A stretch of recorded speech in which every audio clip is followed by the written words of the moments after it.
আসসালামু আলাইকুম সবাইকে। আশা করি অনেক ভালো আছেন। আজকে আপনাদের আমি রান্না করে দেখাবো হাঁসের মাংস ভুনা।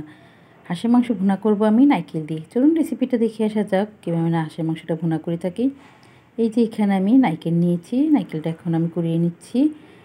এই যে নারকেল কুড়িয়ে নেওয়া হয়ে গেছে। এখন আমি শিলপাটা দিয়ে নারকেলগুলো একবারে বেটে নেব। যদি আমার এই হাঁসের মাংসের রেসিপিটা ভালো লেগে থাকে অবশ্যই কিন্তু শুরু করার একটা লাইক দিয়ে নেবেন। আপনার একটা লাইকের কারণে কিন্তু ভিডিওটা অনেকজনের কাছে চলে যাবে। এই যে আপনাদের সাথে কথা বলতে বলতে নারকেলটা কিন্তু আমার বেটে নেওয়া হয়ে গেছে।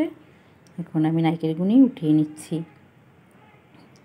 এই যে নারকেলগুলি উঠিয়ে নিচ্ছি, দেখতেই পাচ্ছেন কীভাবে আমি বেটে নিয়েছি নারকেলগুলি। এখন রান্না করতে চুলায় চলে যাব। এই যে চুলায় একটা বড় একটা হাঁড়ি বসিয়ে দিয়েছি। দেওয়ার পরে এখানে আমি পরিমাণ মতন তেল দিয়ে নিলাম রান্না করার জন্য। দিয়ে দিচ্ছি এই যে তেজপাতাটা একটু ছেড়ে দিচ্ছি।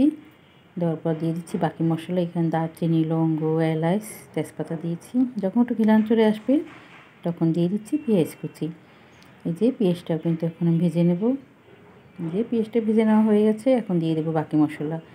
এখানে হলুদ, ধনিয়ার গুঁড়া দিয়ে দিচ্ছি, আর জিরার গুঁড়া, আর লাল মরিচের গুঁড়া, আর হলুদের গুঁড়া। আর এই যে নারকেলটা যে বেটে নিয়েছি সেটা দিয়ে দিচ্ছি। আর দিয়ে দিচ্ছি আদা রসুনের পেস্ট।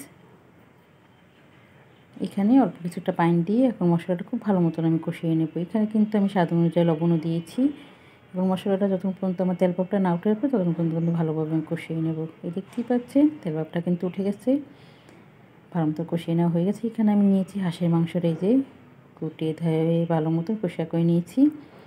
নেওয়ার পর এই যে মশলার সাথে দিয়ে দিচ্ছি হাঁসের মাংসটা।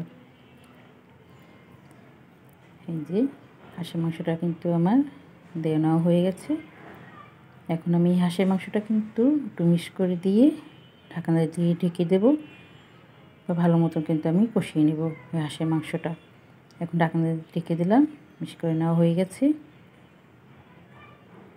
এই দেখতেই পাচ্ছেন বলক এসে গেছে। এখন আবার টোলা দিয়ে আমি ঢাকনা দিয়ে ঢেকে দেবো। আমার কষানি কিন্তু আমি হাফ সেদ্ধ করে নেব।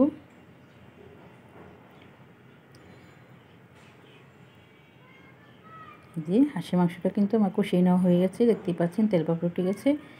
এখন আমি এখানে ঝোলের পানিটা দিয়ে দিচ্ছি। আমি একটু ঝোল ঝোল রাখবো, পিঠা দিয়ে খাবে তার জন্য একটু ঝোলের পানিটা বেশি দিয়েছি। আপনারা যদি ভুনা ভুনা খেতে চান একটু পানিটা একটু কম দেবেন, যদি ভালো সেদ্ধ হয়ে থাকে। সেদ্ধ হলে অল্প পানি দেবেন। এই দেখতেই পাচ্ছেন হাঁসের মাংসটা কিন্তু আমার রান্না করা হয়ে গেছে। এখানে আমি উঠানোর আগে জিরা গুঁড়া দিয়ে নিচ্ছি, সুন্দর একটা ঘেরান আসবে ভাজা জিরার গুঁড়া। সবাইকে অসংখ্য ধন্যবাদ আমার ভিডিওটা দেখার জন্য। সবাই ভালো থাকবেন, সুস্থ থাকবেন। আল্লাহ হাফেজ।